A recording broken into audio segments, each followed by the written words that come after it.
मुरादाबाद के सपा सांसद doctor ST Hasan ने प्रधानमंत्री के उस बयान पर पलटवार किया है जिसमें उन्होंने कहा था कि अगर परिवारवाद बढ़ाना है तो अखिलेश यादव को वोट दें और अगर अपना परिवार बढ़ाना है तो बीजेपी को वोट देकर समर्थन करें। इस पर सपा सांसद ने कहा कि परिवार की बातें वह लोग कर रहे हैं जिनका खुद का परिवार नहीं है। हर कोई चाहता है कि जो भी जिस प्रोफेशन में हो उसका बेटा भी उसी प्रोफेशन में आ गया है। डॉक्टर का बेटा डॉक्टर बनता है, पत्रकार का बेटा पत्रकार बनता है, बिजनेसमैन का बेटा बिजनेसमैन बनता है, तो फिर एक नेता का बेटा नेता क्यों नहीं बन सकता, जबकि जनता ही उसे चुनती है। इसका मतलब है कि प्रधानमंत्री जनता के ऊपर आरोप लगा रहे हैं कि जनता परिवारवाद को बढ़ावा देती है। वहीं उत्तराखंड के बद्रीनाथ धाम में पहली बार हिंदू मुस्लिम समुदायों ने मिलकर यह निर्णय लिया है कि इस बार ईद की नमाज बद्रीनाथ धाम में ना होकर जोशीमठ में अदा की जाएगी। इस पर सपा सांसद डॉक्टर एसटी हसन ने कहा कि अगर नमाज पहले से होती आ रही है तो यह देश के लिए बदनसीबी की बात है कि आपने मुसलमानों को नमाज पढ़ने से रोक दिया। कुर्बानी करना तो दूर की बात है, इस बात से पूरी दुनिया के सामने गलत संदेश जाएगा। अभी कुछ दिन पहले पीएम मोदी मिस्र दौरे पर एक मस्जिद में होकर आए हैं। अमेरिका के पूर्व राष्ट्रपति बराक ओबामा ने भी सवाल उठाए थे, हम बस अपनी पीठ थपथपाते रहते हैं। सपा सांसद ने अंत में कहा कि अगर यूसीसी यानी समान नागरिक संहिता लागू हो जाती है तो वह कुरान में लिखी हुई बातों को ही मानेंगे, वहीं उनके ऊपर लागू होती है राजनीति उससे बिल्कुल अलग है। भाजपा देखिए, ये परिवार वाली बातें जो हैं वो लोग नहीं समझ सकते जिनका अपना खुद का कोई परिवार ना हो। आप अपने बेटे को चाहते हैं कि वो भी एक अच्छा जर्नलिस्ट बने, मैं अपने बेटे को चाहता हूँ वो एक अच्छा डॉक्टर बने।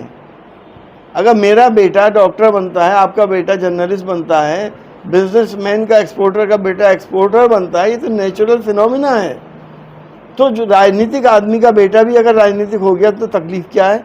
जनता उसे चुन रही है, जनता ने उसे चुन के भेजा, तो आप जनता पे इल्ज़ाम लगा रहे हैं कि जनता परिवारवादी है। इसका मतलब डॉक्टर साहब, उत्तराखंड के बद्रीनाथ में इस बार ईद नहीं मनाई जाएगी, पहली बार हो रहा उत्तराखंड में।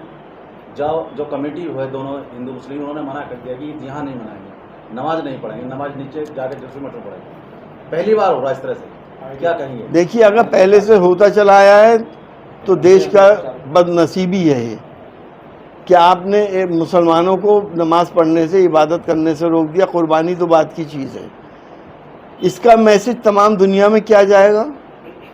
अभी आपने देखा कि मिस्र में हमारे प्रधानमंत्री जी होके आए हैं, आपने देखा ओबामा ने क्या कहा अमेरिका में। हम अपनी पीठ थपथपाते रहते हैं और आपके चैनल सारा दिन 4-5 दिन ढोल बजाते रहे, मोदी मोदी मोदी।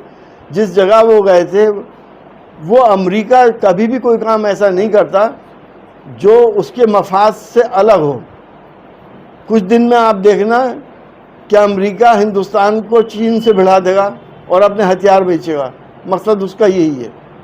अच्छा एमपी साहब, अगर यूसीसी लागू हो जाता है तो इद्दत और हलाला पर रोक लगेगी, क्या मानते हैं आप? देखिए, इद्दत का टाइम भी कुरान पाक में डिस्क्राइब है। मैं मुसलमान हूँ और मैं कुरान पाक को डिनाई नहीं कर सकता। सियासत सेकेंडरी चीज़ है मेरे लिए, मेरा ईमान सबसे पहले है। जो हुक्म दिया गया है वो हम फॉलो करेंगे।